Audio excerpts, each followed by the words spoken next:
السلام عليكم ورحمة الله وبركاته. إن الحمد لله نحمده ونستعينه ونستغفره ونعوذ بالله من شرور أنفسنا ومن سيئات أعمالنا.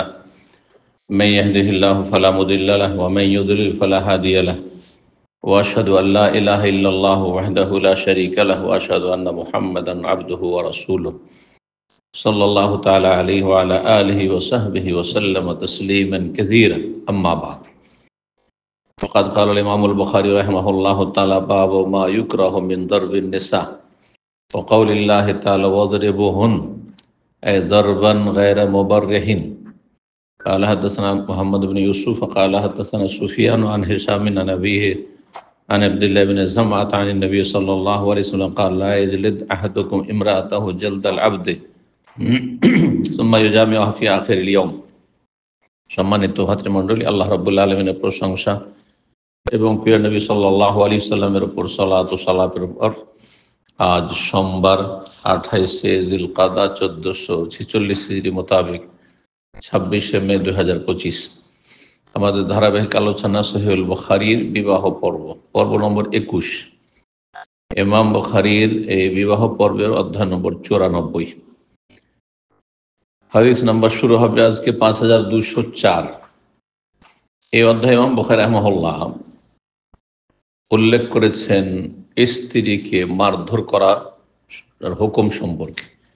এটি জায়েজ না নাজায়েজ, হারাম, এবং যদি জায়েজ থাকে কতটা জায়েজ রয়েছে ইত্যাদি বলছেন। বাবু মা ইউকরাহু মিন দারবিন নিসা, এই অধ্যায় হচ্ছে স্ত্রীদেরকে মারা বা মারধর করা ইসলামের দৃষ্টিতে মাকরুহ। মাকরুহ মাকরুহ বললে মানুষ হালকা মনে করে নেয়, তাই না? কিন্তু সালাফগণ হারাম নাজায়েজ কাজকে মাকরুহ বলতেন। এমনকি কোরআনে কারিমে বড় বড় কাবিরা গুনাহ কেউ কুল্লু যালিকা কানা সাইয়্যুহু ইনদা রাব্বিকা মাকরুহ। তাহলে মাকরুহ মানে যে হালকা বিষয় তা নয়। এই জন্য এর আগে অনেকবারই আলোচনা করেছি মাকরুহ কত প্রকার। দেখি কারো কিছু জানা আছে কিনা। মাকরুহ কত প্রকার? 2 প্রকার। মাকরুহ এক, তাহরিম মানে মাকরুহ এমন, মাকরুহ মানে কি? নিন্দনীয়, ঘৃণিত, আল্লাহর কাছে ঘৃণিত, রাসূল সাল্লাল্লাহু আলাইহি ওয়াসাল্লামের কাছে ঘৃণিত, নিন্দনীয় আল্লাহর কাছেও কাজটি, এবং রাসূলুল্লাহ সাল্লাল্লাহু আলাইহি ওয়াসাল্লামের কাছেও নিন্দনীয়, নন্দনীয় না, কোনো প্রশংসার ভালো কাজ নয়, নিন্দার কাজ। নিন্দা ছোট ছোট ভুলে যেমন হয়, বড় ভুলেও নিন্দা, নিন্দনীয়, এই ক্যাটাগরিতে সবই শামিল, তাই না? তো মাকরুহ তাহরিম মানে এমন ঘৃণিত, নিন্দনীয় যা হারাম। তাহরিম হারাম ও তাহরিমান, যা হারাম, বুঝতে পারছেন? আর আরেকটি মাকরুহ হচ্ছে মাকরুহ তানজিহ। তানজিহ মানে এমন ঘৃণিত যাতে থেকে বেঁচে থাকার প্রয়োজন রয়েছে। নাজ্জাহা ইউনাজ্জিহু তানজিহ মানে কাউকে আপত্তিকর কথা কাজ থেকে বাঁচিয়ে রাখা। তাহলে এমন ঘৃণিত বা এমন নিন্দনীয় যেটা থেকে বেঁচে থাকা বাঞ্ছনীয়, ভালো। যেমন দাঁড়িয়ে পেশাব করা, কি? দাঁড়িয়ে পানাহার করা হারাম নয়। কি করা? এগুলো হচ্ছে মাকরুহ, মানে মাকরুহ তানজিহ, অপছন্দনীয় কাজ।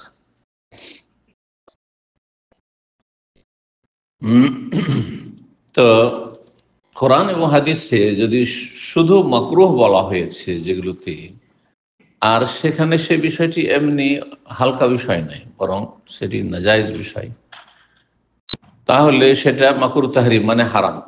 হারাম বলেন অথবা মাকরুহ তাহরিম বলেন, কথা একই, কথা একই। মা বলেন আর বাপের স্ত্রী বলেন, কথা একই।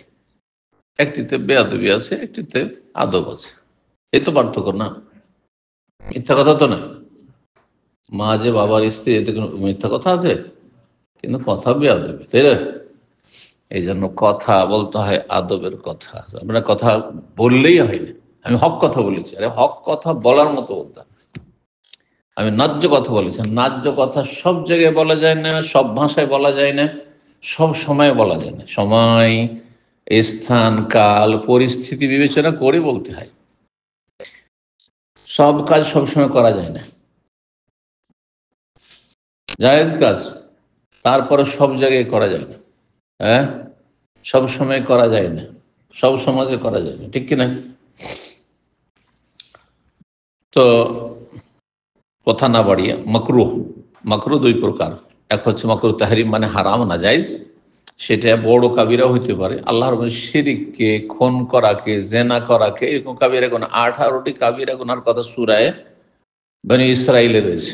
সুবহানাল্লাযী আসরা বিআবদিহির পর আল্লাহ রাব্বুল আলামিন শিরক থেকে শুরু করে ওয়াকাযা রাব্বুকা আল্লা তা'বুদু ইল্লা ইয়াহু, আল্লাহ ছাড়া কারো ইবাদত করিও না, অন্যের ইবাদত করা শিরক। তারপর ওয়াবিল ওয়ালিদি ইহসানা, মাতা পিতার সাথে কি করে সদাচরণ করবে, মাতা পিতাকে কষ্ট দিও না, তাদের সাথে দুর্ব্যবহার করিও না।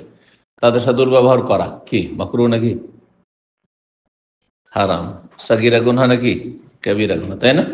আল্লাহর পরে মা বাবার হক, ঠিক কিনা? এই 18টি গুনাহ সবগুলি কিন্তু কাবীরা গুনাহ। সবগুলি বর্ণনা করার পরে আল্লাহ বলছেন কুল্লু যালিকা কানা সাইয়্যুহু ইনদা রাব্বিকা মাকরুহা। এই যে সমস্তগুলি বর্ণনা করলাম, নিষিদ্ধ, হারাম, হ্যাঁ, অপরাধ, সবগুলি কুল্লু যালিকা, বুঝতে পারছেন? এগুলো আপনার এখানে থাকে সব, এই সবগুলি ইনদা রাব্বিকা, তোমার রবের কাছে, আল্লাহর দৃষ্টিতে, আল্লাহর নজরে, আল্লাহর বিধানে, মাকরুহা মানে ঘৃণিত।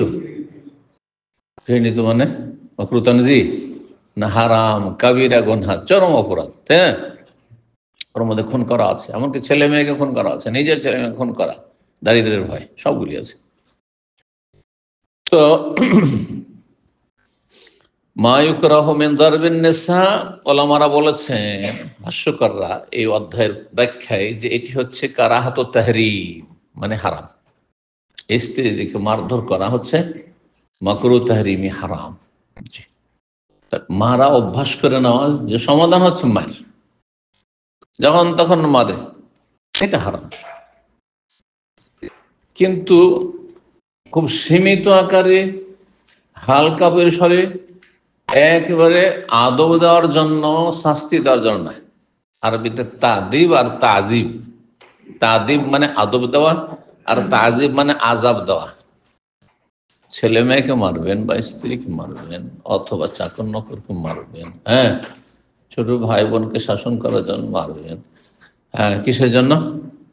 তাদিবের জন্য, আদব দেওয়ার জন্য। মাদ্রাসা, আপনি মাদ্রাসা স্কুলে ছাত্রকে শিক্ষক মারবেন আদব দেওয়ার জন্য, আজাব শাস্তি দেওয়ার জন্য। আজকাল কিছু অসভ্য, বর্বর, অমানুষ হাফেজ রয়েছে, শিক্ষক রয়েছে, মাদ্রাসার, স্কুলের চাইতে খারাপ। এরা পরের ছেলে মেয়েকে পশুর মতো মারে, হিংস্র পশুর মতো, শুধু পশুর মতো, পশুর তো মায়া আছে। আউযুবিল্লাহ, আউযুবিল্লাহ। এটা কারোর সাথে জায়েজ নয়। আদবের জন্য মার দেওয়া,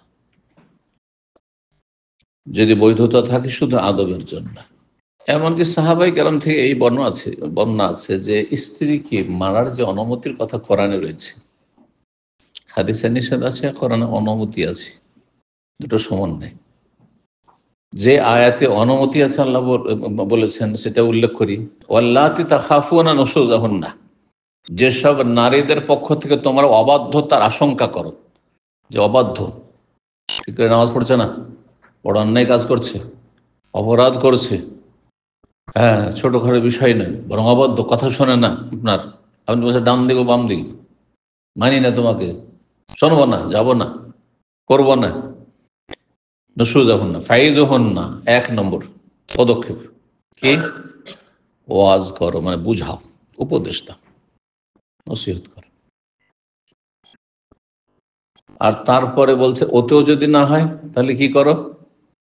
হ্যাঁ, ওয়াহজুরুহুন্না ফিল মাজাজি, বিছানা আলাদা করে দাও, ওর সাথে সহবাস করিও না, ঘরে থাকবে কিন্তু সহবাস করিও, মিলিত হইও না। কারণ ওটা করলে হবে কি, ভাববে স্বাভাবিক সম্পর্ক, স্বামী স্ত্রী মিলনও স্বাভাবিক সম্পর্ক, যত কিছু হোক না কেন, তাই না? না, হজর হনে ফিল মাদাজ, বিছানা আলাদা, ঘর থেকে পালিয়ে যেও না কাপুরুষের মতো। এতেও যদি না হয়, মহিলা পড়াই করে না, তাহলে ওয়াদরিবু হুন্না, আল্লাহ বলছেন যে মার দিতে পারো, ওয়াদরিবু হুন্না। নবী সাল্লাল্লাহু আলাইহি ওয়াসাল্লাম হাদিসে এর তাফসীর রয়েছে গায়রা মুবাররিহিন, এমন মার যেটি কষ্টদায়ক না, গায়রা শাদীদিল আযা, গায়রা মুআসসিরিন, তার প্রতিক্রিয়া না হয়ে যায়। দেখা যাচ্ছে এখানে মার দিয়েছে, হ্যাঁ, ফুলে গেছে, দাগ হয়েছে, তারপরে শরীরে যেসব নাজুক জায়গা সেগুলি তো নাই, এটা পুরোটাই নাজুক জায়গা, এমনকি পেট, বুক, এগুলো নাজুক জায়গা, তাই না? তাহলে মানুষের কোমর থেকে নিয়ে নিচের অংশে, তারপরে সেই হাড়হাড্ডির জোড় নাই, জোড় যেগুলোতে আছে সেগুলো নাজুক জায়গা, তাই না? টাকনা থেকেও যদি মারে, হাঁটুতে মারে, একবার ঠিক হাড্ডিতে, তো সামান্য মারে তো ব্যথিত হবে, তাই না? গায়রা মুবাররিহ, হালকা মারার কথা নবী সাল্লাল্লাহু আলাইহি ওয়াসাল্লাম বলেছেন এই আয়াতের তাফসীরে। জি, সাহাবায়ে কেরামগণ তাদের আদর্শ ছিল যেমন মেসওয়াক দিয়ে, মেসওয়াক এতটুকু মেসওয়াক, হ্যাঁ, আধা হাতের চাইতে কম, এটা মেসওয়াক দিয়ে একটু করা, উদ্দেশ্য তাকে একটু কি করা, ছোট করা, অপমানিত করা, জি, এ না যে তাকে আঘাত করা। জি, নবী সাল্লাল্লাহু আলাইহি ওয়াসাল্লামের কাছে কিছু কিছু পুরুষরা পারমিশন পাওয়ার পরে প্রয়োজনে মারা যেতে পারে, বেশ মার দিয়েছে, তখন মহিলারা একবারে চলে এসছে অভিযোগ করার জন্য।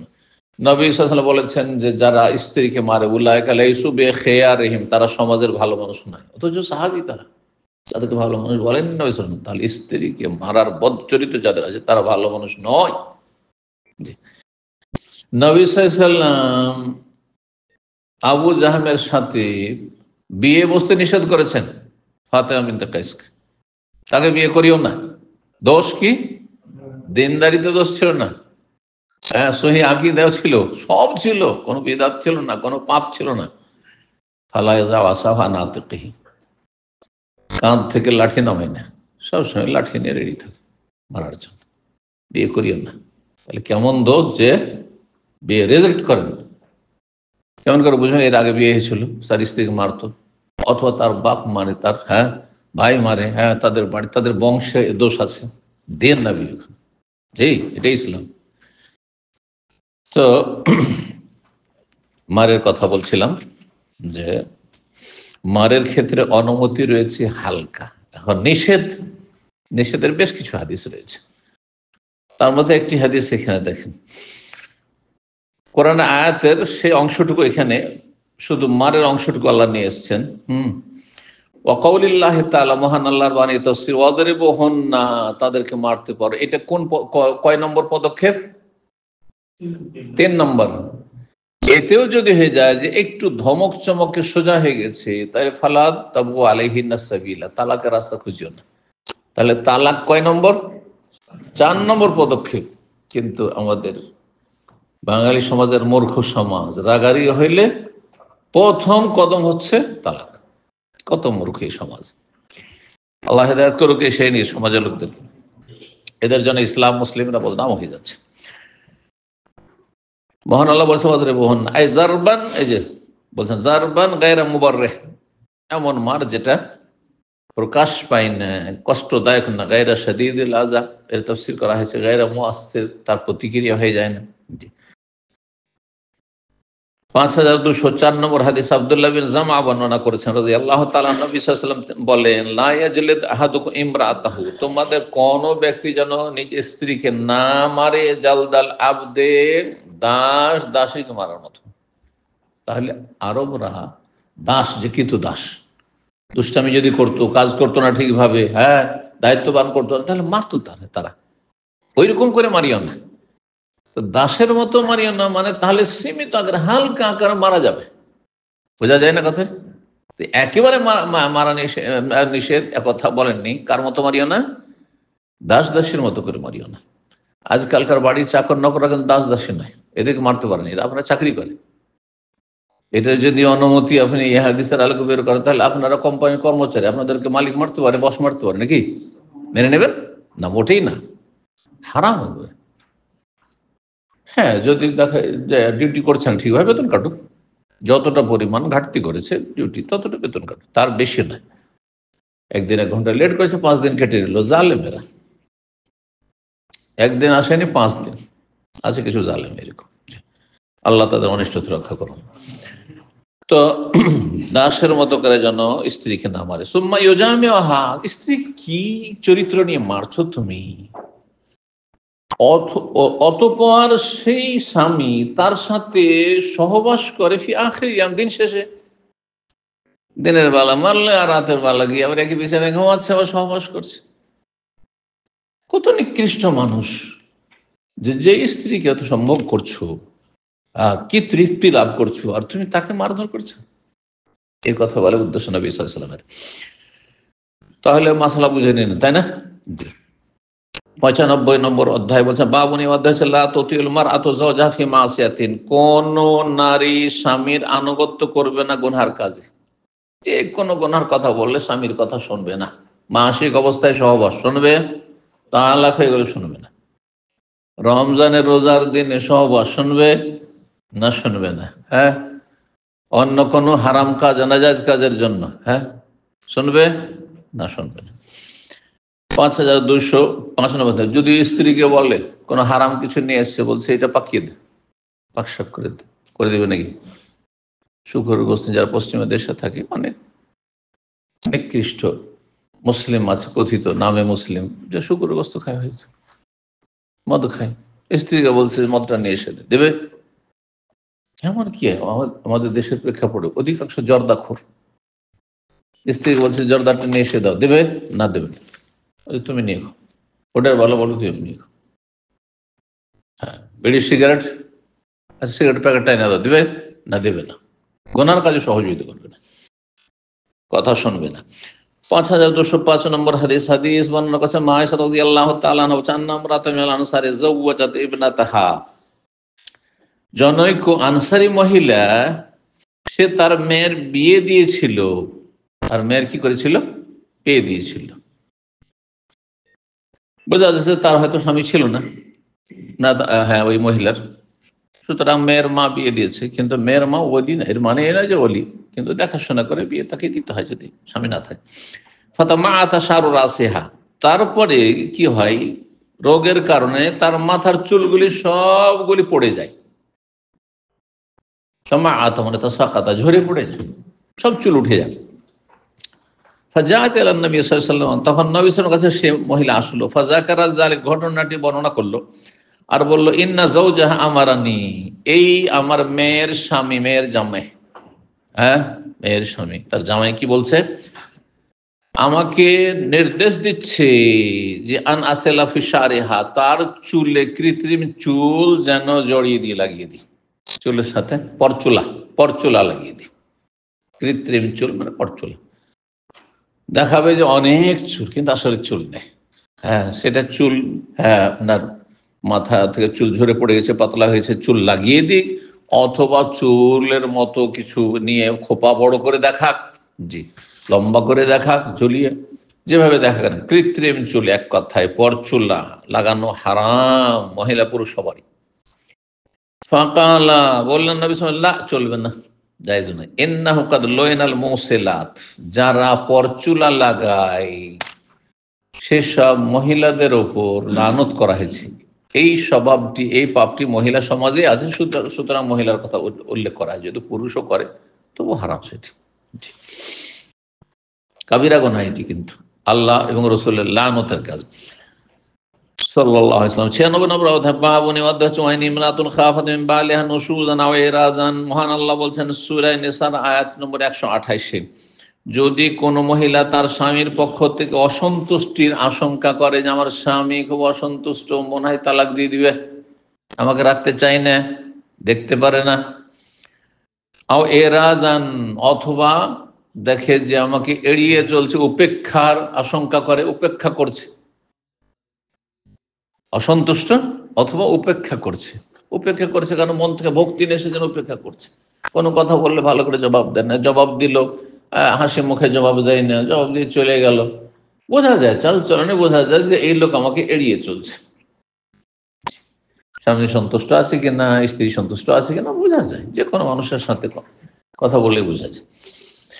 যদি এমনটা হয়তো কি করতে হবে, আর তারপরে গরজ আছে সেই স্ত্রীর অথবা স্বামীর, হ্যাঁ, যে কি করতে হবে, আমাকে এই সংসারকে টিকাতে হবে, তাহলে নিজের হকগুলির ক্ষেত্রে সে সারেন্ডার করতে পারে যে কিছু আমি এগুলো নেব না, এ প্রস্তাব করতে পারে। এটা যেমন স্ত্রীর পক্ষ থেকে আয়াত রয়েছে স্ত্রীর ক্ষেত্রে, যে স্ত্রী দেখছে যে স্বামী অসন্তুষ্ট, স্বামীকে সন্তুষ্ট রাখার জন্য এবং স্বামীর সাথে সারা জীবনটা কাটানোর জন্য, যেন তুমি তালাক দিও না, এই তালাকে ঠেকানোর জন্য সমঝোতে আসতে পারে। সমঝোতাকে, মীমাংসাকে সুলহ বলা হয়, অসুলহ খাইর। ফালা জুনহা আলাইহিম সুলহা বাইনাহুমা সুলহান, কোনো গুনাহ হবে না উভয় স্বামী স্ত্রী যদি আপোষে একটা মীমাংসা করে নেয়। অসুলহ খাইরুন, যে কোনো পরিস্থিতিতে মীমাংসা করা সবচেয়ে ভালো কাজ। দুইজনকে মিলিয়ে দেওয়া, দুইজনে মিলে যাওয়া, এটা সবচেয়ে উৎকৃষ্ট কাজ। অসুলহ খাইর, এটি কোরআনের নীতিমালা। যে কোনো জায়গায় ঝামেলা শেষ করা হচ্ছে সবচেয়ে নেকির কাজ। ঝামেলা করা কোনো সওয়াবের কাজ নয়, যদিও আপনি হকপন্থী হন না কেন। 5206 নম্বর হাদিস বর্ণনা করেছেন মা আয়েশা রাদিয়াল্লাহু তাআলা আনহা বলছেন, ওয়াইন ইমরাতুন খাফাত মিন বালিহা নুশুজান আও ইরাজান, কোন মহিলা যদি আশঙ্কা করে তার স্বামীর পক্ষ থেকে অসন্তুষ্টির এবং অথবা উপেক্ষা করার, কালাত, এই আয়াতের তাফসীরে বলছেন মা আয়েশা, হিয়াল মারআ, সে হচ্ছে এমন এক মহিলা, তাকুনা ইনদার রাজুল, কোন স্বামীর কাছে রয়েছে, স্বামীর অধীনে বিবাহিতা, লা ইয়াস্তাকসিরু মিনহা, সেই স্বামী তাকে আর বেশি সময় রাখতে চাইছে না, তার ক্ষেত্রে আগ্রহী নয়, কাসির থেকে ইস্তাকসিরু, আর তাকে রাখতে চাইছে না, হ্যাঁ, কোন আগ্রহ দেখাচ্ছে না। ফায়ুরিদু তালাকা, সে মনে মনে তালাক দেওয়ার ইচ্ছা রাখি, স্বামী ভাবছে যে একে রাখবো না, তালাক দিয়ে দেব, ভক্তি নেই, প্রয়োজন নেই তার। ওয়াতাজাওয়াজু গায়রা, হয়তো অন্য বিয়ে করবে, হয়তো অথবা আছে তার কাছে, যেটাই হোক না কেন। তাকুলুল্লাহ, সেই মহিলা তাকে বলতে পারে এই আয়াতের আলোকে, আমসিকনি, আমাকে আপনি রাখুন, ওয়ালা তুতাল্লিকনি, আমাকে তালাক দিয়েন না, সুম্মা তাজাওয়াজ গায়রি, তারপরে তুমি অসুবিধা নেই আর একজনকে বিয়ে করবে, সেই জন্য আমাকে তালাক দিতে চাইছো, আমাকে রেখে তুমি বিয়ে করো, এই সমঝোতা আসতে পারে, সেটি তার অধিকার। তারপরে ভরণ পোষণ দিতে হবে, হয়তো সেই স্বামীর দুই স্ত্রীর ভরণ পোষণ দেওয়ার ক্ষমতা নেই হয়তো, সুতরাং তোমাকে বলছে যে তুমি আমাকে ভরণ পোষণ দেওয়া থেকে মুক্ত, খরচ খরচাও দিতে হবে না, আমি আমার সংসার চালিয়ে নেব, আমার বাবার সম্পদ আছে সেটা দিয়ে আমি সংসার চালাই, তোমার কাছে আমি খরচ খরচা নেব না। হিল্লিন মানে আপনি হালালিন, আর ওরা বলে এটা হালাল তোমার জন্য, হ্যাঁ, মানে আপনাকে অনুমতি দিছে সেজন্য। তো খরচ খরচার ক্ষেত্রে তুমি মুক্ত, স্বামীকে বলছে। ওয়াল কিসমাতুলি, এবং আমার জন্য পালা বন্টন করতে হবে না, তুমি আর একটা যে বিয়ে করে নিয়ে আসবে তা আমাকে, আমার কাছে এক রাত থাকবে, ওর কাছে এক রাত, এইটারও প্রয়োজন নেই, ওটাও দিয়ে দিলাম, যাও আমার কাছে থাকো আর না থাকো, কিন্তু আমাকে তালাকটা দিও না, তোমার স্ত্রী হয়ে থাকতে দাও। ফাযালিকা কওলুহু তাআলা, এটি হচ্ছে মহান আল্লাহর এই বাণী তাফসীর। ওয়াইন ইমরাতুন খাফাত মিন বালিহা নুশুজান আও ইরাদান ফালা জুনাহা আলাইহিমা আন ইউসলিহা বাইনাহুমা সুলহান, তো গুনাহ হবে না উভয়ের যদি তারা কি করে, আপোষে মীমাংসা করে না। ইউসলিহা বাইনাহু, এটা প্রসিদ্ধ riwayat, কোন কিরাত, কোন কিরাতে রয়েছে আন ইয়াসসালাহা বাইনাহুমা, মানে ইয়াতাসালাহা। ওয়াসুলহু খায়রুন, মীমাংসা করে নেওয়া হচ্ছে বেশি উৎকৃষ্ট। মার সম্পর্কেও, স্ত্রীকে মারা সম্পর্কে যে আয়াতটি কোরআনে রয়েছে, আয়াত নম্বরটি বলতে ভুলে গেছি, সেটিও সূরা নিসা আয়াত নম্বর 34, আর এটি ছিল আয়াত নম্বর 128। তারপর অধ্যায় 97 নম্বর অধ্যায় বলছেন বাবুল আজলি, অধ্যায় হচ্ছে আজল সম্পর্কে। আজল কাকে বলা হয়? আজল মানে হচ্ছে সহবাস করে যখন বীর্যপাত হতে যাবে, তখন বীর্যপাত লজ্জা গুপ্তাঙ্গের, স্ত্রীর গুপ্তাঙ্গের বাইরে নিক্ষেপ করা, যাতে করে কি জন্য? এটা সে কাজ করতে, যাতে করে গর্ভধারণ না করে। হয়তো চান না যে পেটে বাচ্চা আসুক, সেই জন্য এটা করা। তো এটা করতে পারে কি পারে না? যদি এটা পারে তাহলে আজকাল আজলের প্রয়োজন নেই, তাহলে কন্ডম ব্যবহার করা যায়। হ্যাঁ, অস্থায়ী কোনো ব্যবস্থা নেওয়া, ফ্যামিলি প্ল্যানিং করা, তাহলে জায়েজ। ফ্যামিলি একটা হচ্ছে প্ল্যানিং করা, মানে সেটা একটা সিস্টেমে আসা, পুরোপুরি বন্ধ করে দেওয়া নয়, একটু বেশি গ্যাপ দেওয়া। হয়তো বছর বছর বাচ্চা হয়ে যাচ্ছে, বছর সোয়া বছর, 1.5 বছর হয়ে যাচ্ছে না, 2টা বছর বাচ্চা দুধ খাওয়ার হক, দুধটা খাক, তারপরে গর্ভধারণ করুক, 2.5 পৌনে 3 বছরে বা হোক, একটু ব্যবধান হোক। 8 বছর, 10 বছর, 15 বছর নয়। এটা নিছক দুনিয়াদার, যারা যারা মনে করে যে রিজিক আমরাই দিই, আল্লাহ যে তাদের রিজিক দাতা, এটাতে তাদের আস্থা বিশ্বাসী একই নেই, মুখে শুধু এরা। আল্লাহ হেদায়েত করুক এদেরকে, এইটা মোটেই নয়। কিন্তু ধরেন বাচ্চা মানুষ করতে কষ্ট হচ্ছে, যদি প্রতি বছরে বছরে, অনেকের এরকম হয় ঘন ঘন ডেলিভারি, 1 বছর 1.5 বছর হয় না, আরেকটা বাচ্চা হয়ে গেছে। হ্যাঁ, 2 বছর হয়নি, 2 বছর বাচ্চাটা দুধ খেতে, 1 বছরও দুধ খেতে পায়নি, তো 2 বছর দুধ খেতে দেন গর্ভধারণের জন্য, আর 8-9 মাস, তাহলে 3.25 বছর, 2.5 পৌনে 3 বছর পর পর যদি ডেলিভারি হয়, ঠিক আছে। সিজার হয়েছে, সুতরাং ঠিক আছে, 3 বছর 4 বছর পর পর যদি হয়, তো এটাকে বলা হয় প্ল্যানিং করা, পরিকল্পনার সাথে বাচ্চা নেওয়া, কিন্তু বাচ্চা বন্ধ করা স্থায়ীভাবে না। এটা জায়েজ, হারাম নাই। মানে বেশি বাচ্চা নিতে হবে, এটা উত্তম মাসলার জন্য। বেশি বাচ্চা নিতে হবে, ধর 5টা 7টা 10টা বাচ্চা নিতে হবে, ছেলে মেয়ে নিতে হবে, এটি ফরজ কাজ নয়। এটি কি কাজ? এটি উত্তম মুস্তাহাব কাজ। হারাম কাজ কোনটি? স্থায়ী বন্ধ করে নেওয়া, যে আমি বাচ্চা 2টো নিয়েছি, 1টা নিয়েছি আর নিবই না, 3টে নিয়েছি, 5টা নিয়েছি আর নিবই না, একবারে স্থায়ী বন্ধ করা, এটা হারাম।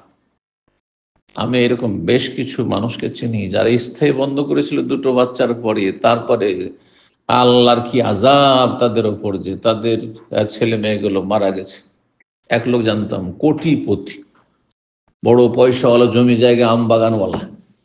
হ্যাঁ, তার 2টো বাচ্চা ছিল, ডুবে মারা গেছে। শেষ, স্থায়ী বন্ধ করেছিল। আল্লাহর আযাব, দুনিয়ার আযাব, আখিরাত তো আছে। সুতরাং আল্লাহকে ভয় করে এরকম অসৎ লোকেরা। এই স্থায়ীভাবে বন্ধ করা হারাম। অস্থায়ীভাবে প্ল্যানিং করা, পরিকল্পিত করা, যে কম বাচ্চা নেব যদি করে, তাহলে জায়েজ, যদি আজল জায়েজ হয়, তাহলে বোঝা গেছে না?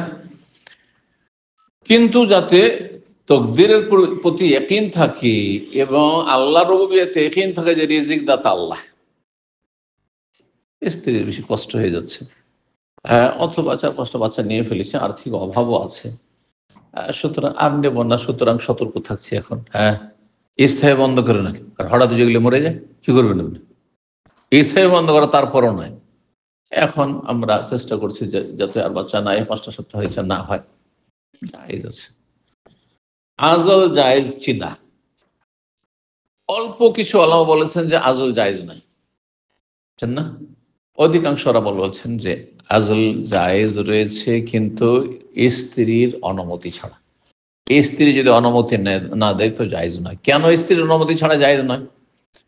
কারণ বাচ্চা যেমন আপনার, আপনার স্ত্রীর বাচ্চা নেওয়ার অধিকার যেমন আপনার রয়েছে, তেমন আপনার স্ত্রীর বাচ্চা নেওয়ার অধিকার রয়েছে। আপনি আজল করবেন, অথবা আপনি নিরোধ ব্যবহার করবেন, আপনি মেডিসিন ব্যবহার করে বাচ্চা নিতে চাইবেন না, এটা এর জন্য চাপ সৃষ্টি করে স্ত্রীর বিনা অনুমতিতে হবে না। স্ত্রীর সম্মতি যদি থাকে যে ঠিক আছে গ্যাপ দিই আমরা, তাহলে জায়েজ। বোঝা গেছে? তো আজলের মাসলা, সাহাবাই কেরামগণ আজল করে, তারপরে দেখেন আজল করা মানে বীর্যপাত বাইরে করা আর ওষুধ ব্যবহার করে পার্থক্য রয়েছে। ওষুধ ব্যবহার করে অধিকাংশ ক্ষেত্রে বাচ্চা কনসেপ্ট করবে না, ধরবে না, গর্ভধারণ করবে না। কিন্তু আজলের ক্ষেত্রে খুব সহজে হয়ে যেতে পারে। মনে করেছিলেন যে আমি আজল করব, বাইরে বীর্যপাত করবো, কিন্তু যখন আল্লাহ চাই ভিতরে হয়ে গেছে। আল্লাহ চাইলে তো যে কোনো অবস্থা হতে পারে, তাতেও কিছুটা পার্থক্য আছে। তো ডাক্তারদের সাথে কথা বললে বোঝা যায় যে এমনকি যারা মেডিসিন ব্যবহার করছেন সেটা 50% অথবা 60% সফল, তার বেশি নয়। 40% সম্ভাবনা তারপরও থাকতে পারে ওষুধ ব্যবহার করেও। কিছু আছে তার সাথে বেশি হয়তো। যা হোক, সেদিকে যাওয়ার আমাদের কোনো প্রয়োজন নেই। এক কথা আজলের মাসলা। আজল সম্পর্কে কয়েকটি হাদিস নিয়ে এসেছেন, 4টি হাদিস রয়েছে। 5207 নম্বর হাদিস, জাবের রাদিয়াল্লাহু তাআলা বলছেন, কুন্না নাজিলু আলা আহদি রাসূলিল্লাহ সাল্লাল্লাহু আলাইহি ওয়াসাল্লাম, রাসূলুল্লাহ সাল্লাল্লাহু আলাইহি ওয়াসাল্লামের আমলে আমরা আজল করতাম। কিন্তু একথা বলা হয়নি যে আজল স্ত্রীদের সাথে সহবাসের সময় করতেন নাকি দাসীদের সাথে সহবাসের ক্ষেত্রে। দাসীর সাথে সহবাসের ক্ষেত্রে করার ক্ষেত্রে দাসীর অনুমতির কোনো প্রয়োজন নেই, কারণ দাসীর অধিকার স্ত্রীর মতো না। দাসীর বাচ্চা হয়ে গেলে মালিক ক্ষতিগ্রস্ত, সেই দাসীকে বিক্রি করতে পারবে না, কারণ সে বাচ্চা দিয়ে দিয়েছে আপনার, জীবনও বিক্রি করতে পারবেন না। যার ফলে সেই ক্ষেত্রে অনুমতি না থাকলেও যাতে বাচ্চা না হয়ে যায়। হ্যাঁ, তারপরে দাসী আমার দাসী আমি সংসারের কাজের জন্য, তো বাচ্চা গর্ভধারণ করবে তাহলে তো কাজও করতে পারবে না, হয়তো সে নিজের বাচ্চা নিয়ে ব্যস্ত হয়ে যাবে। কিন্তু স্ত্রীর ক্ষেত্রে না, স্ত্রীর অধিকার রয়েছে সমান সমান, যেমন আপনার বাচ্চা নেওয়ার অধিকার রয়েছে না নেওয়ার, তেমন আপনার স্ত্রীর অধিকার রয়েছে। স্ত্রীর অনুমতি ছাড়া আজল করাও জায়েজ নয়, কন্ডম ব্যবহার করাও জায়েজ নয়, মেডিসিন ব্যবহার করা জায়েজ নয়, অথবা মেডিসিন খেতে বলাও জায়েজ নয় যে তোমাকে জবরদস্তি খেতে হয়। সম্মতির ভিত্তিতে সেটা হতে পারে। জি, তারপরে বললাম অস্থায়ী, স্থায়ী বন্ধ করা একমাত্র স্থায়ীভাবে কখন বন্ধ করা যাবে, যখন ইমানদার আল্লাহ ভীরু বিশেষজ্ঞ ডাক্তার 2 জন কমপক্ষে সাক্ষী দিবে যে এই মহিলা যদি গর্ভধারণ করে তাহলে সে বাঁচবে না, প্রাণ নাশ করবে। তাহলে এই মহিলা এখন বেঁচে আছে, তার জীবনটি হচ্ছে এখন নিশ্চিত যে সে আছে, তার হায়াত আছে, এটা নিশ্চিত তার হায়াত আছে। আর সম্ভাব্য যেটা পেটে গর্ভধারণ করে সেটা অনিশ্চিত। তো অনিশ্চিত কে বন্ধ করা, আসতে না দেওয়া, নিশ্চিত প্রাণের হেফাজতের জন্য সেটা জায়েজ। বুঝলেন ফিকহি নীতিমালা, যে বাচ্চার মার জীবনটা, বাচ্চার মা বেঁচে আছে, সেটা বাচ্চার মার জীবনটা নিশ্চিত, কিন্তু এর পেটে যে বাচ্চাটা আসবে সেটার জীবনটা তো নিশ্চিত না। সে জীবিত হইতে পারে, মৃত হইতে পারে, অপূর্ণ হইতে পারে। হ্যাঁ, আর বাচ্চা যদি নিতে যাই অনিশ্চিত, হ্যাঁ, এই বাচ্চাকে যদি নিতে যায় তাহলে ওর বাচ্চার মা মারা যাবে। তাহলে কার প্রাণকে প্রাধান্য দিতে হবে? মায়ের জীবনটাকে প্রাধান্য দিতে হবে যখন প্রাণ নাশার আশঙ্কা আছে, এছাড়া নয়। 5208 নম্বর হাদিস, হাদিস বর্ণনা করছেন তিনি বলছেন তিনি জাবের রাদিয়াল্লাহু তাআলা আনহু বলতে শুনেছেন, কুন্না নাযিলু আল কোরআন ইয়ানজুল, আমরা আজল করতাম এমন যুগে যখন কোরআনের আয়াত ধারাবাহিক নাজিল হচ্ছে। যদি আজল হারাম হইতো তো কোরআনে আল্লাহ নিষেধ করে দিতেন যে আজল জায়েজ নয়। এটা হচ্ছে উদ্দেশ্য, কুন্না নাযিলু আল কোরআন ইয়ানজুল। 5209 নম্বর হাদিস, আতা বর্ণনা করছেন জাবের থেকে। হ্যাঁ, এটিও জাবের থেকে বর্ণিত, শুধু তারপরে হাদিসটি এসছে আরেকজন সাহাবী আবু সাঈদ থেকে। কুন্না নাযিলু আলা আহদি রাসূলিল্লাহ সাল্লাল্লাহু আলাইহি ওয়াসাল্লাম কোরআন ইয়ানজুল, আমরা রাসূলুল্লাহ সাল্লাল্লাহু আলাইহি ওয়াসাল্লামের জামানায় আজল করতাম, বাইরে বীর্যপাত করতাম সহবাস করে, সেই সময় কোরআন নাজিল হওয়া অবতীর্ণ অব্যাহত ছিল, কোরআন নাজিল হচ্ছিল। যদি নাজায়েজ হারাম হইতো, উদ্দেশ্য কি, যদি নাজায়েজ হারাম হইতো তাহলে আমাদেরকে কোরআন দ্বারা ওহী দ্বারা নিষেধ করে দেওয়া হতো। এই নয় যে নবী সাল্লাল্লাহু আলাইহি ওয়াসাল্লাম ইন্তেকালের পরে করেছি সুতরাং আমরা নাজায়েজ কাজ করেছি, কোনো আদেশ নিষেধ আসার সুযোগ নেই, সুযোগ ছিল, তাই না? কিন্তু যেমনটা বললাম অনুমতিক্রমে। 5210 নম্বর হাদিস, হাদিস বর্ণনা করছে আবু সাঈদ খুদরি রাদিয়াল্লাহু তাআলা আনহু বলেন, আসাবনা সাবিয়ান, আমরা কয়েকটি কি পেয়েছিলাম, দাসী পেয়েছিলাম যুদ্ধের ময়দানে দাসী লব্ধ হয়েছিল, তারপরে খলিফাত ইমামুল মুসলিমের মাধ্যমে আমাদের ভাগ করে দেওয়া হয়, আমাদের ভাগে আসে। ফাকুন্না নাযিলু, তারপরে তাদের সাথে যে আমরা সহবাস করতাম তো আমরা আজল করতাম সাহাবীরা। ফাসালনা রাসূলুল্লাহ, তারপর রাসূলুল্লাহ সাল্লাল্লাহু আলাইহি ওয়াসাল্লামকে মাসলাটি জিজ্ঞেস করলাম যে আজল করাটা আমাদের জায়েজ হচ্ছে এই দাসীদের সাথে। ফাকালা, তখন নবী সাল্লাল্লাহু আলাইহি ওয়াসাল্লাম বললেন, আওয়া ইন্নাকুম লাতাফালুন, আচ্ছা তোমরা এরকম আজল করছো, মানে বাইরে তোমরা বীর্যপাত করছো সহবাস করে। তা আল্লাহ সাল্লাল্লাহু 3বার করে নবী সাল্লাল্লাহু আলাইহি ওয়াসাল্লাম জিজ্ঞেস করলেন, আরে তোমরা এই কাজ করছো, তোমরা এই কাজ করছো, তোমরা এরকম আজল করছো? তারপরে বলেন দেখো আজল করার উদ্দেশ্য কি? উদ্দেশ্য হচ্ছে যাতে করে গর্ভধারণ না করে। এটা যদি তোমরা ইয়াকিনের সাথে ধারণা করো যে আজল করলে গর্ভধারণ করবে না, তাহলে আকীদা ভুল, বিশ্বাস ভুল। আল্লাহ দিতে চাইলে হবে, যাকে আল্লাহ দুনিয়ায় পাঠাবে ওকে পাঠাবে, আপনি চান আর নাই চান। অনেক সময় ওষুধ খাই আর কত কি করে, কত তদবির করে, তারপরে বাচ্চা ধরে গেছে। বললেন মামিন নাসমাতিন মামিন নাসামাতিন কায়নাতিন ইলা ইয়াউমিল ইল্লা হিয়া কায়না, এমন কোন জীবন নেই, প্রাণ নেই, নাসামা মানে প্রাণ, এমন কোন প্রাণ নেই যা কিয়ামত পর্যন্ত হওয়ার আসার, এমন কোন প্রাণ যা কিয়ামত পর্যন্ত কোন যুগে আসবে, যেমন আমি আপনি এসেছি। আল্লাহর যদি ফয়সালা থাকে ইল্লা হিয়া কায়না, সেটা হবেই হবে, আসবেই আসবে দুনিয়াতে, আপনি বাধা দিতে পারবেন না। সেদিন এমন কিছু হয়েছে যে আপনার মেডিসিন কাজ করেনি, অথবা আপনার তদবিরে ব্যর্থ হয়েছেন আপনি। 98 নম্বর অধ্যায় বলছেন বাবুল কোরআতে বাইনা নিসা ইযা আরাদা সাফারান। এই অধ্যায় হচ্ছে নারীদের মাঝে লটারি করা, যদি সফরে যান, একাধিক স্ত্রী, কয়েকজন স্ত্রী আছে, আর আপনি নিয়ে আসবেন সৌদি আরব, আপনাদের উদাহরণ দিই, প্রবাসে দুটোকে তো একসাথে নিয়ে আসতে পারবেন না, বিশেষ করে একামাতে তো একজন কি রাখা যায়, তাই না? এখন দুইজন যে বিয়ে করে আছেন আর একামার সুযোগ পেয়েছেন, আপনি তো কাকে নিয়ে আসবেন আপনি? হ্যাঁ, যাকে নিয়ে আসবেন সে খুশি, যাকে নিয়ে আসবেন না সে না খুশি। তাহলে সমাধান তো আছে শরীয়তে, ইসলামের সমাধান আছে। কি সমাধান?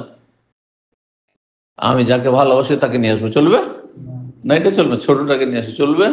বড়টার চাপের মুখে আছি, ওকে নিয়ে আসতে হবে, চলবে না? মোটেই চলবে না। করা করতে হবে। করা মানে লটারি করা, নাম লিখেন দুজন, আর তারপরে তখন আপনি না দেখে বা কাউ ছোট বাচ্চা যদি কাউকে দৌড়ে উঠাও, দুজনের কার নাম উঠছে, যার নাম উঠবে তাকে নিয়ে আসবেন। ভিজিটে নিয়ে আসবেন, একসাথে দুজনকে নিয়ে আসতে পারবেন না। একজনকে নিয়ে আসবেন আগে, তারপরে আরেকজনকে পরে নিয়ে আসবেন। দুইজনে বলছে আমি আগে যাবো, ঝামেলা। কি করবেন? করা করেন। নবী সাল্লাল্লাহু আলাইহি ওয়াসাল্লাম যখন সফরে যেতেন, যুদ্ধের সফরে, 9 স্ত্রীকে নিয়ে যাওয়া যাবে না, একজন দুইজনকে না হয় নেওয়া যাবে। তখন কি করতেন? করা করতেন, সবগুলির নাম লিখে, যে কার নাম, যার যার নাম উঠতো, যেই সফরে যার নাম উঠলো ওকে নিয়ে চললেন। তাহলে এখানে আর কারো কোনো অভিযোগের সুযোগ থাকলো না যে আমার সাথে বৈরী আচরণ করা হচ্ছে বা আমাকে গুরুত্ব দেওয়া হচ্ছে না। 5211 নম্বর হাদিস, মা আয়েশা রাদিয়াল্লাহু তাআলা আনহা বর্ণনা করছেন, আন্নান নাস কানা ইযা আরাদা সাফারান, নবী সাল্লাল্লাহু আলাইহি ওয়াসাল্লাম যখন সফরের ইচ্ছা করতেন, আকরা বাইনা নিসাইহি, তখন তার বিবিদের মাঝে লটারি করতেন। ফাতারাতিল কুরআতু লি আয়েশা ওয়া হাফসা, একবার কোরা করলেন, লটারি করলেন, তো আয়েশা আর হাফসার নাম উঠলো। দুইজনকে নেবেন, দুইজনের নাম শুধু উঠলো, আর বাকিগুলোর নাম উঠলো না।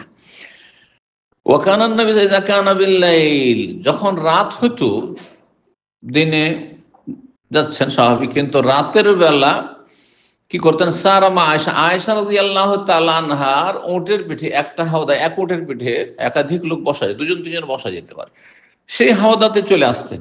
দিনের বেলা হাফসার কাছে থাকলেন, হয়তো হাফসার উটের পিঠেও থাকলেন, কিন্তু রাতের বেলা কি করতেন?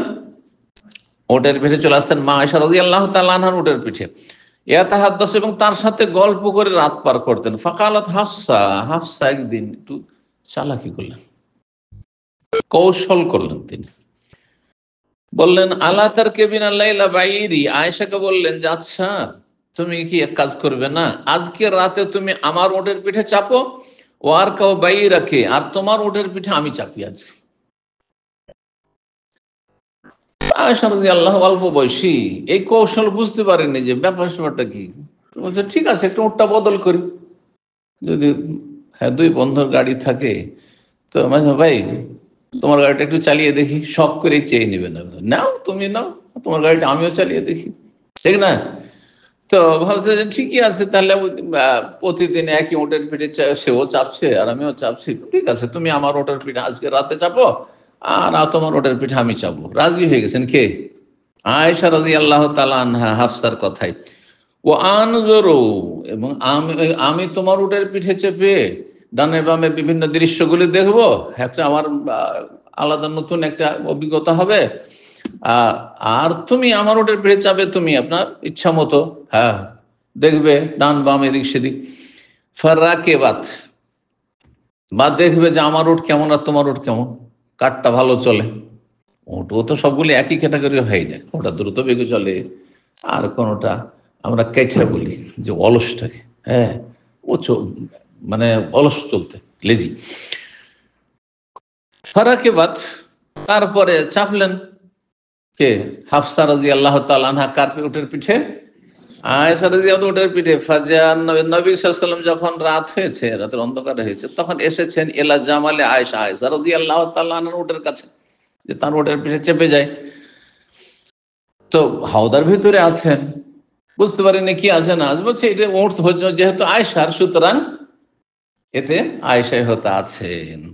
ও আলী হাফসা, সেই উটের পিঠে হাফসা রাদিয়াল্লাহু তাআলা আনহা ছিলেন। ফাসাল্লাম আলাইহা, তাকে সালাম করলেন। সালাম করে দেখছে হাফসা, তো তার বলতে পারছেন না যে হাফসা তুমি আছো, আচ্ছা থাকো আমি যাচ্ছি ওখানে, বলতে পারবেন? হ্যাঁ, এত নিচু কাজ তো করা যাবে না, চলে এসছি উঠার জন্য, উঠতে হবে এখন, ঠিক না? তো সুম্মা সারা, তারপর তার সাথে চলতে লাগলেন সেই রাতে। হাত্তা নাজালু, এক জায়গায় গিয়ে, কোনো এক জায়গায় অবতরণ করলেন বিরতি দেওয়ার জন্য, জার্নি বিরতি। ওয়াফতাকাদাতহু আয়েশা, আয়েশা রাদিয়াল্লাহু তাআলা আনহা নবী সাল্লাল্লাহু আলাইহি ওয়াসাল্লামের সান্নিধ্য থেকে এই রাতে বঞ্চিত হলেন। সাথে এক উটের পিঠে পেলেন না, একা একা তিনি হাফসার উটের পিঠে চেপে যাচ্ছেন তিনি। ফালাম্মা নাজালু, এখান থেকে বোঝা যায় যে কুমারী আর অকুমারীর পার্থক্য। হ্যাঁ, কুমারী নারী, অল্প বয়সী নারী যারা থাকে, কুমারী প্রথম স্বামীর মুখ দেখে সাদা সিধা থাকে, তাদের মন মানসিকতা সাদা সিধা থাকে। কিন্তু এক স্বামীর ঘর থেকে যদি ফিরে আসে তালাক প্রাপ্ত হয়ে বা বিধবা হয়ে, তো ওর অনেক এক্সপিরিয়েন্স, অভিজ্ঞতা আছে, ওচ নিচ, তাই না, জীবনের। হ্যাঁ, উত্থান পতন ইত্যাদি। ফালাম্মা নাযালু, যখন সেখানে সবাই অবতরণ করলেন, জাআলাত রিজালাহি বাইনাল ইজখারে, তখন আয়েশা রাদিয়াল্লাহু তার দুই পা ইজখিরের ঘাসের জঙ্গলে ঢুকিয়ে দিলেন।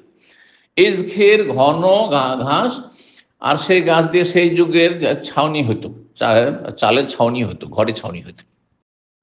খড়ের ঘর বাড়ি দেখেছেন এক সময়? হ্যাঁ, আছে মুরব্বীরা এরকম কেউ?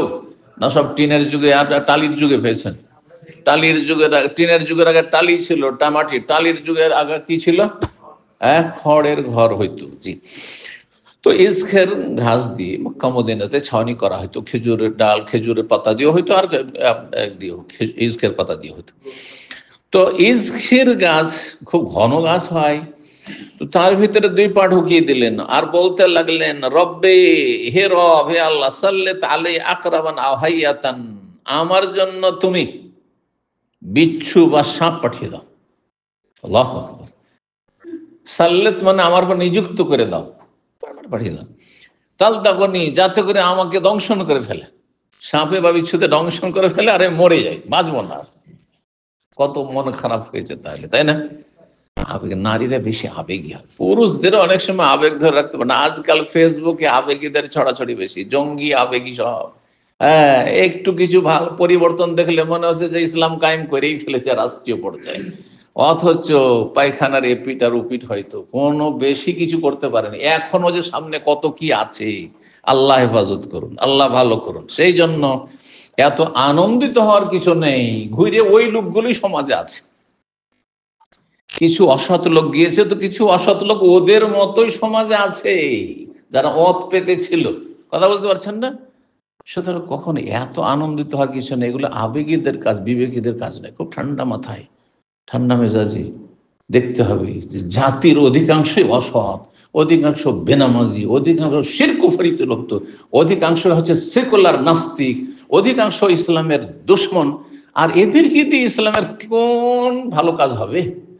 হ্যাঁ, এক অসৎ লোকের ইসলামের দুশ্মনরা আর এক ইসলামের দুশ্মনরা আসবে আর বলবে এখন নারী স্বাধীনতা, যৌন স্বাধীনতা চাই আমরা। হচ্ছে না, হচ্ছে না?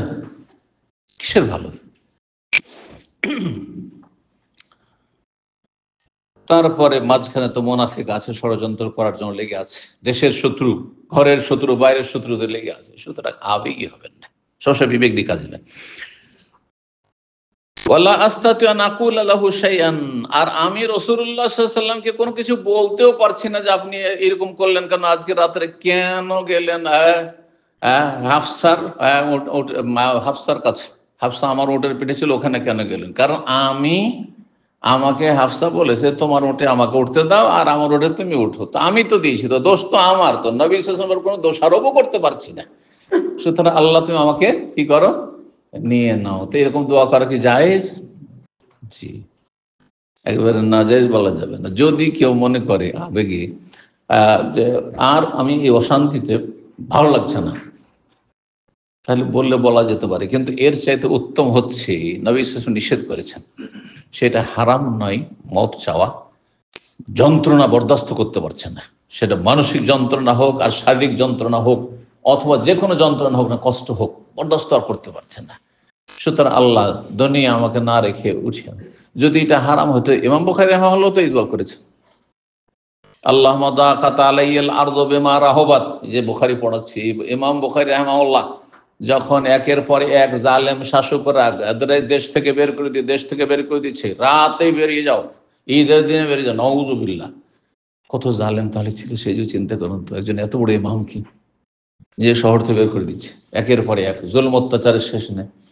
আল্লাহুম্মা দাকাত আলাইয়াল আরদু বিমা রাহাবাত, পৃথিবী এত প্রশস্ত থাকা সত্ত্বেও আমার জন্য সংকুচিত সংকীর্ণ হয়ে গেছে।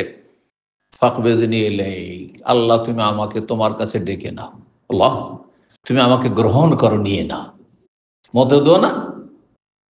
তো নবী সাল্লাল্লাহু আলাইহি ওয়াসাল্লাম সহিহ মুসলিম হাদিস, লা ইয়াতামান্নায়ান্না আহাদুকুম মিনাল মাউত, তোমাদের কেউ যেন মৃত্যুর আকাঙ্ক্ষা না করে। আল্লাহ মরে যায়, হতে পারে তোমার বেঁচে থাকা ভালো, তুমি কেন আকাঙ্ক্ষা করবে? হ্যাঁ, এই জন্য অপছন্দনীয়, কিন্তু নাজায়েজ নয়, হারাম না। নিষেধ এখানে মাকরুহ তানজি, নিষেধ মানে হারাম নিষেধ নয়, সব সব ক্ষেত্রে হাদিস আছে, দিলেন একবারে ফরজ, হাদিসে এটা নিষেধ আছে, হারাম, নামাজ বাতিল হয়ে যাবে। এই ফতোয়া আছে না দেশে, ফতোয়া, এগুলো ফতোয়া আমাদের দেশীয় ভুল ফতোয়া। এগুলো হাদিসে থাকলেই একবারে হারাম হয়ে যায়, কোনটা হারাম, কোনটা নাজায়েজ, কোনটা উত্তমের খেলাফ, কোনটা আদবের খেলাফ। বোঝা গেছে? জি। তাহলে আপনাকে গভীর জ্ঞান হাসিল করতে হবে, হ্যাঁ, শরীয়ত সম্পর্কে। এদিকে ইমাম বুখারীর দোয়া, হ্যাঁ, এদিকে মা আয়েশা রাদিয়াল্লাহু তাআলা আনহার দোয়া, যে আল্লাহ সাপ বিচ্ছু পাঠিয়ে দাও আর আমাকে দংশন করে দিই। হ্যাঁ, বুঝতে পারছেন? আর ওইদিকে নবী সাল্লাল্লাহু আলাইহি সাল্লামের কথা, যে লা ইয়াতামান্নায়ান্না আহাদুকুমুল মাউত, তোমাদের কেউ যেন মৃত্যু কামনা না করে। ফাইন কানা লাবুদ্দা ফাইলান, যদি কিছু করতেই হয় যে আর থাকতে পারছি না, আমি দুনিয়ায় থাকবো না, আমি থাকতে চাই না, তাহলে সরাসরি মত না চেয়ে কি করো, এই দোয়া পড়ো। হ্যাঁ, হ্যাঁ, আল্লাহুম্মা আহইনি মা কানাতিল হায়াতু খায়রাল লি, আল্লাহ আমাকে বাঁচিয়ে রাখো যতদিন আমার বেঁচে থাকা কল্যাণ। জানি না আল্লাহ বেঁচে থাকলে ভালো না মন্দ, কিন্তু ভালো লাগছে না। আল্লাহ যদি হায়াত ভালো থাকে তো বাঁচিয়ে রাখো।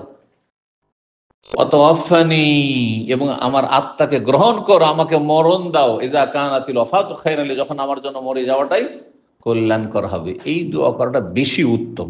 কিন্তু কেউ যদি প্রতিকূল পরিস্থিতিতে জুলম বরদাস্ত করতে পারছে না, শারীরিক জুলম অত্যাচার হচ্ছে, অনেকের যা টর্চার হচ্ছে, আল্লাহ আর বরদাস্ত করতে পারছে না, হ্যাঁ, নারীদের উপর আল্লাহ না করে বিভিন্ন সময় জুলম অত্যাচার হচ্ছে, ইজ্জতের আক্রমণ হচ্ছে, আল্লাহ এই জালেমদের জুলমের আগে আমাকে তুমি উঠিয়ে নাও, দোয়া করতে পারে, জায়েজ আছে, না জায়েজ নাই।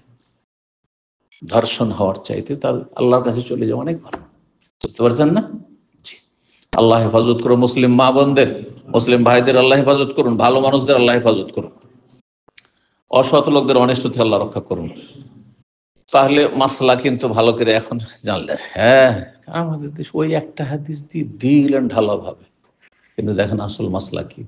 উত্তম হচ্ছে যে আপনি মত চাইেন না, কারণ হতে পারে যে এখন মারা গেলে আপনার জন্য ক্ষতি, আপনার 10টা বছর আরো থাকাটা অনেক ভালো, আপনার দুনিয়ার জন্য ভালো, আখিরাতের জন্য ভালো, আপনি জানেন, আমিও জানি।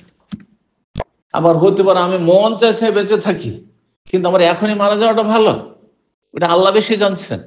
সুতরাং ওই দোয়াটা করলে বেশি ভালো, কারণ আল্লাহ জানছেন যে আমার জন্য কখন দুনিয়া থেকে চলে যাওয়াটা ভালো হবে। জি, ঈমান নিয়ে চলে যেতে পারেন আজকে যদি, আর আজকে আজকে থেকে 20 বছর 30 বছর বড় আশা আকাঙ্ক্ষা করছেন আমি দুনিয়া অনেক কিছু করব, তখন কুফুরের অবস্থায় মরলেন, দাজ্জালের ফিতনায় ডুবে গেলেন, ধ্বংস হয়ে গেলেন, আপনি ঈমান হারিয়ে দিলেন, তার চেয়ে তো অনেক ভালো ছিল এখনই মারা যাওয়াটা। ঠিক কিনা? এই বিষয়গুলি যখন আপনার ইয়াকিন থাকবে, তখন যে কোনো সময় মরণ আসলে আপনি বিচলিত হবেন না, হ্যাঁ, হতাশাগ্রস্ত হবেন না, হাই হাই করবেন না, হাই চলে গেলাম, দুনিয়ার স্বাদ চলে গেল না, আলহামদুলিল্লাহ, আলহামদুলিল্লাহ, আল্লাহ এটাতে কল্যাণ রেখেছেন আমার জন্য। জি।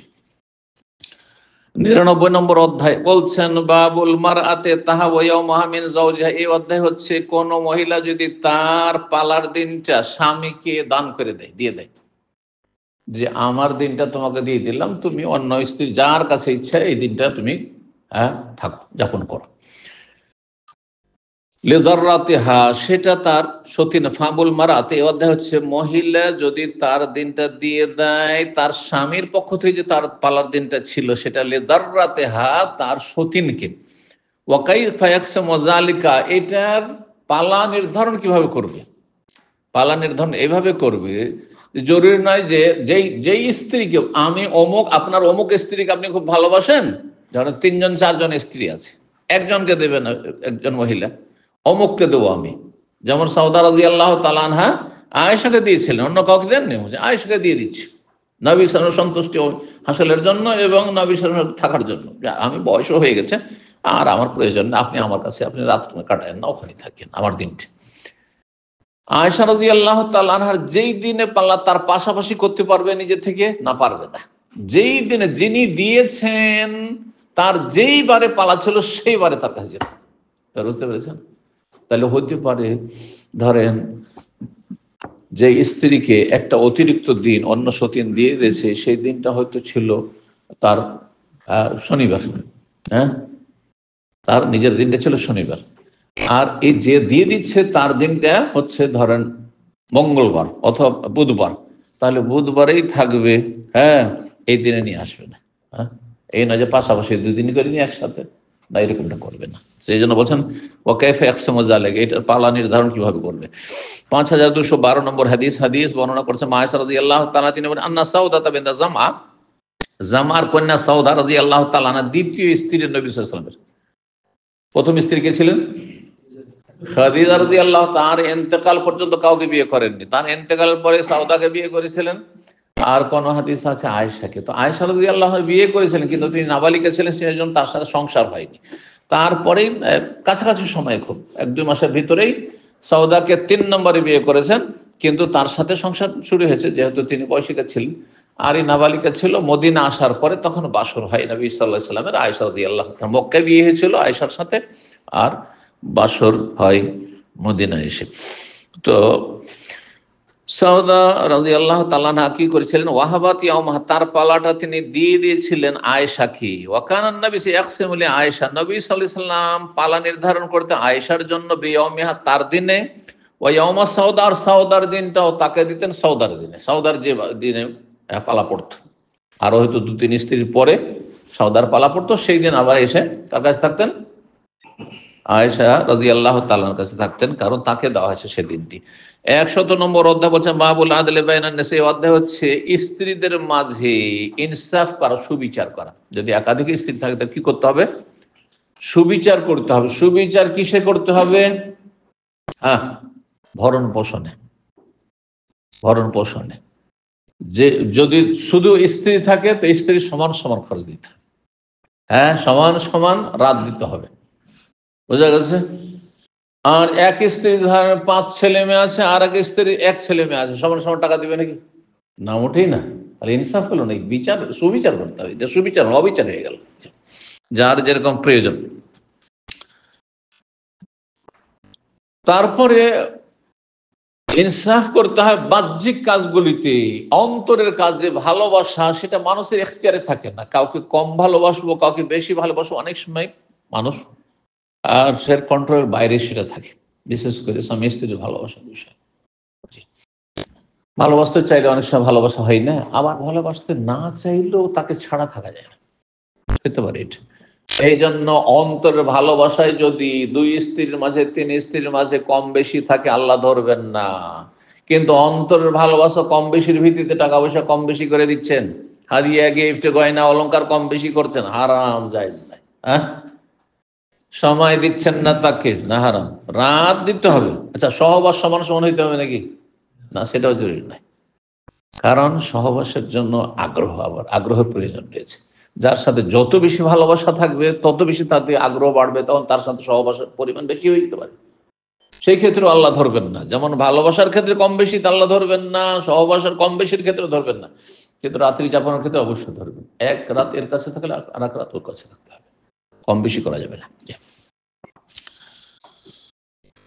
আল্লাহ বলছেন ওয়ালান তাস্তাতিউ আন তা'দিলু বাইনান নিসা, তোমরা কখনো সক্ষম হবে না স্ত্রীদের মাঝে সুবিচার করতে। সক্ষম হবে না তো আল্লাহ যে তাহলে অবিচার করবেন নাকি? কিসের ক্ষেত্রে সক্ষম হবেন না? বলছেন অন্তরের বিষয়ে, ভালোবাসার বিষয়। এই বিষয়টি এটা এই আয়াতের তাফসীর হচ্ছে অন্তরের ভালোবাসার ক্ষেত্রে হে মুসলিম তোমরা কখনো ইনসাফ করতে পারবে না, কারণ এটি ভালোবাসা কম আর বেশি করা এটি আল্লাহর হাতে, আল্লাহর হাতে। জানি ইমানের বিষয়টি অনেক সময় মন লাগিয়ে একটা লোক মন লাগাইতে পারে না সালাতে, হ্যাঁ, আর একজন তার সবসময় মন চাই ইমান, ইসলাম, আল্লাহ, পরকাল নিয়ে সবসময় আল্লাহর তৌফিক। তবে আল্লাহর তৌফিক চাইতে হবে, তার জন্য মুজাহাদা করতে হবে, চেষ্টা করতে হবে, চেষ্টা করতে হবে। ওয়াসিয়ান হাকিম আপন সূরা নিসার 129 আর 130 এর দিকে ইঙ্গিত করেছেন এখানে ইমাম বুখারী রাহিমাহুল্লাহ। ওয়ালাউ হারাসতুম, যদিও তোমরা আগ্রহী হও যে আমি কি করব, ভালোবাসবো দুইজনকে একই রকম, কিন্তু একই রকম ভালোবাসা দিতে পারবেন না, একই সমান সমান সহবাস করতে হয়তো তা হয়তো মেনটেন করা সম্ভব হবে না। ফালা তামিলু কুল্লাল মাইলি, কিন্তু কমপক্ষে এতটা হইতে হবে পুরোপুরি একদিকে ঝুঁকে যাবে না। যেইটাই নিয়ে মেতে আছেন ওইটার খবরই নেন না আপনি, হ্যাঁ, ওই একেই দিচ্ছেন ওকে দিচ্ছেন না, ওটা নয়। ফাতাজারুহা কাল মুআল্লাকা, একজনকে একবারে ঝুলন্ত হ্যাঙ্গিং ছেড়ে করে দিবে এরকমটা করবে না, ঝুলিয়ে রাখবেন না, ব্যালেন্স যেন ঠিক থাকে। 101 নম্বর অধ্যায়, এখানে কোনো হাদিস নেই এই অধ্যায় 100 নম্বর অধ্যায়। তারপরে অধ্যায়ে বলছেন বাবুনি অধ্যায় হচ্ছে ইজা তাজাওয়াজাল বিকরা আলা সাইয়্যিব, যদি কোনো পুরুষ বিয়ে করে কোনো কুমারী মেয়েকে তার অকুমারী স্ত্রীর ওপর, বাড়িতে আপনার স্ত্রী আছে আর তারপর একজন কুমারী মেয়েকে বিয়ে করেছেন, তাহলে বিয়ে করে নিয়ে সেই প্রথম দিন থেকে পালা নির্ধারণ করে দেবেন নাকি? হ্যাঁ, না নববধূ যে নতুন স্ত্রী নিয়ে এসছেন কুমারী, তার সাথে কয়দিন থাকবেন? 7 দিন কাটাতে হবে, তারপরে 7 দিনের পর 8 দিনের দিন তখন পালা নির্ধারণ হবে, একদিন তোমার বাড়ি একদিন ওর বাড়ি। প্রথম 7 দিন তার সাথে থাকবে, কারণ নতুন মেহমান, হ্যাঁ, তার সাথে সম্প্রীতি, তার সাথে ভালোবাসা, তার সাথে কথাবার্তা, তার সাথে সময় দেওয়া এটা প্রয়োজন রয়েছে। আর যেহেতু কুমারী, তার মন হ্যাঁ বেশি চাই যে নতুন স্বামী আমার কাছে সময় দিক, সুতরাং তার কাছে কয়দিন থাকতে হবে? 7 দিন কাটাইতে হবে, 7 দিন পালা নির্ধারণ করা যাবে না। কিন্তু যদি দ্বিতীয় যেটা বিয়ে করে নিয়ে আসেন সেটা অকুমারী হয়, বিধবা বা তালাক প্রাপ্ত হয়, তাহলে বিয়ে করার পরে 3 রাত থাকবেন, তারপরে পালা শুরু হয়ে যাবে। জি,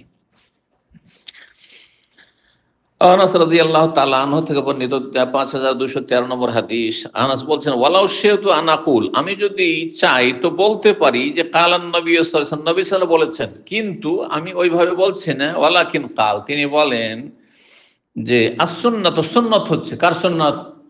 নবী সাল্লাল্লাহু আলাইহি ওয়াসাল্লামের, তাহলে কালা রাসূলুল্লাহ বলা চলে, কিন্তু তিনি না বলে এইভাবে ভাষাটি ব্যক্ত করেছেন। সুন্নাত হচ্ছে ইজা তাজাওয়াজাল বিকরা, কুমারীকে কোনো পুরুষ যদি বিয়ে করে, আকামা ইনদাহা সাবান, তার কাছে কয়দিন থাকবে?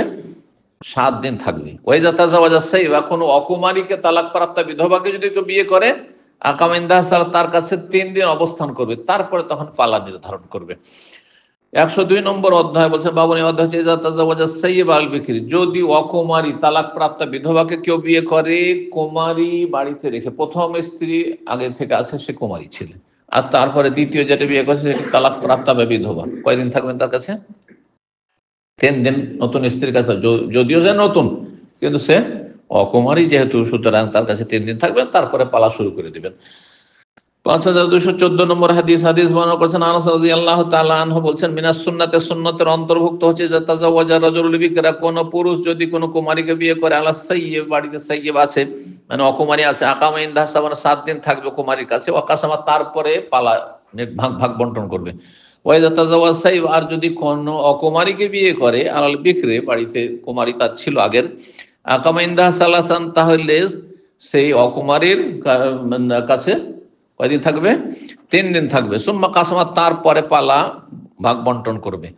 আবু কেলাবা তাবি বল ওয়ালাউ শিতু আকুলতু, আমি যদি চাই তো বলতে পারি যে আনাস রাদিয়াল্লাহু তাআলা আনহু এটিকে মরফু নবী সাল্লাল্লাহু আলাইহি ওয়াসাল্লাম পর্যন্ত হাদিসটি পৌঁছেছে, রাফাউ ইলা নবী সাল্লাল্লাহু আলাইহি ওয়াসাল্লাম।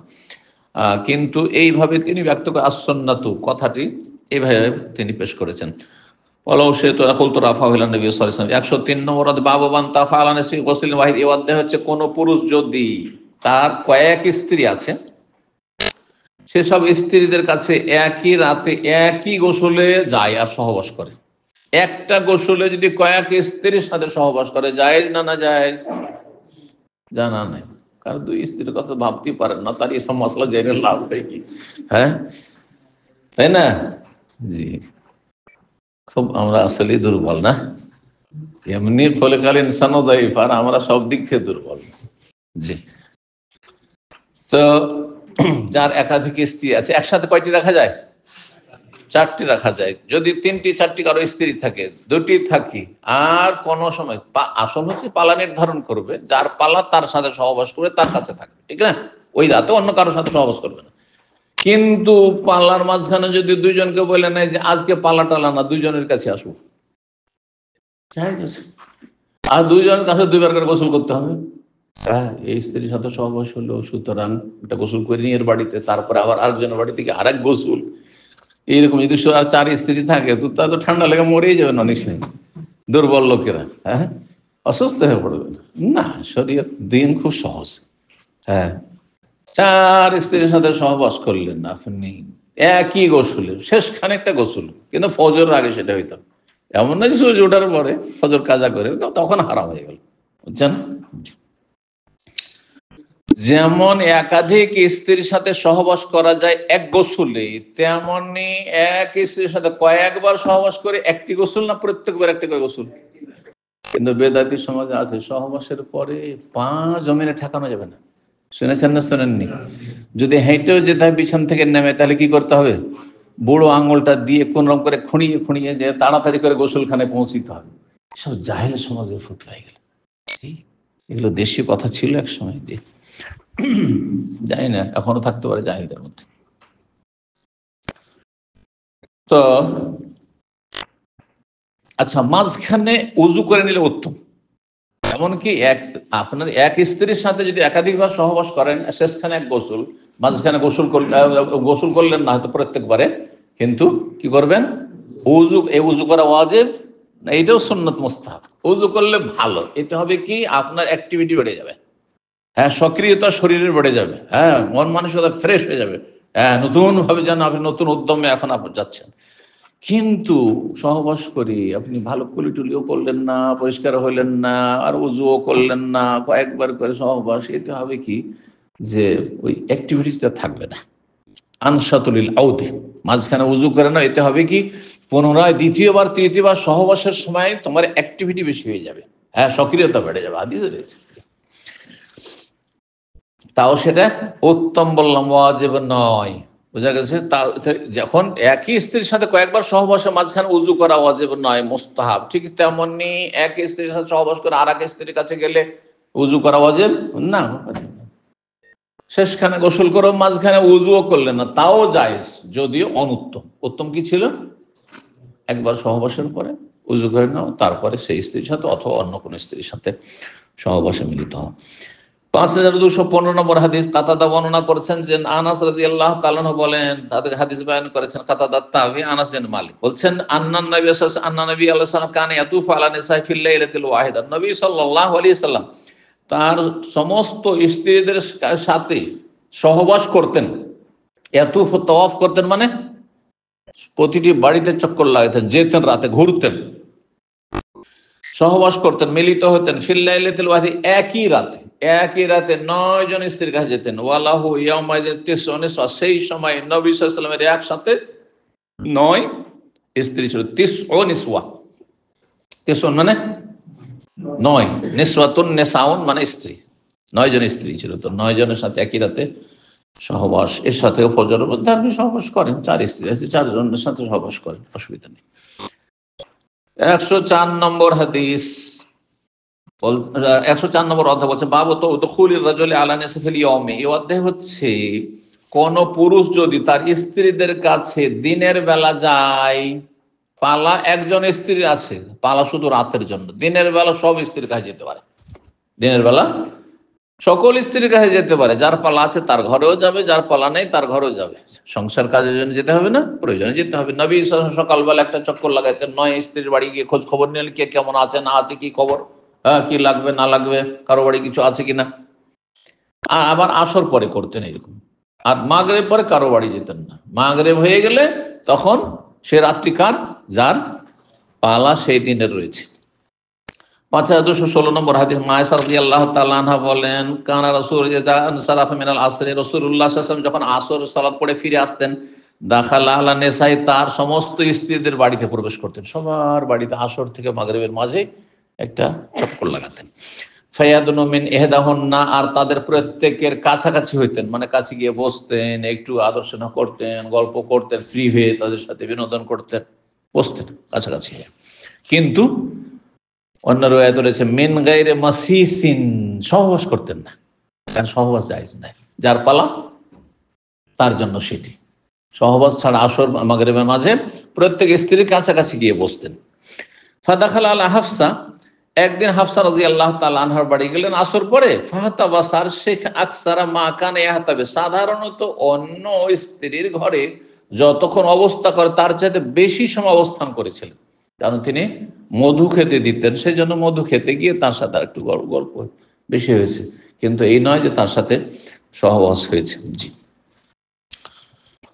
তো এখানে আজকের আলোচনা শেষ করি। ওয়াজাযাকুমুল্লাহ খাইরান। আল্লাহ রাব্বুল কাছে দরকার, আল্লাহ আমাদের গুনাহ খাতা মাফ করুন, আল্লাহ আপনাদেরকে ভালো রাখুন, রুজিতে বরকত দান করুন, নেক আমলে তৌফিক দান করুন, ঈমানে ইসলামী জীবনযাপনে তৌফিক দান করুন, স্বামী স্ত্রীর সম্পর্ককে আল্লাহ ঈমান ইসলামের আলোকে আল্লাহ গড়ার তৌফিক দান করুন, এবং পারিবারিক জীবনে প্রত্যেকের আপনাদের জন্য সার্বিক ক্ষেত্রে বরকত দান করেন, সমস্ত অনিষ্ট বালা মুসিবত থেকে আল্লাহ হেফাজত রাখেন।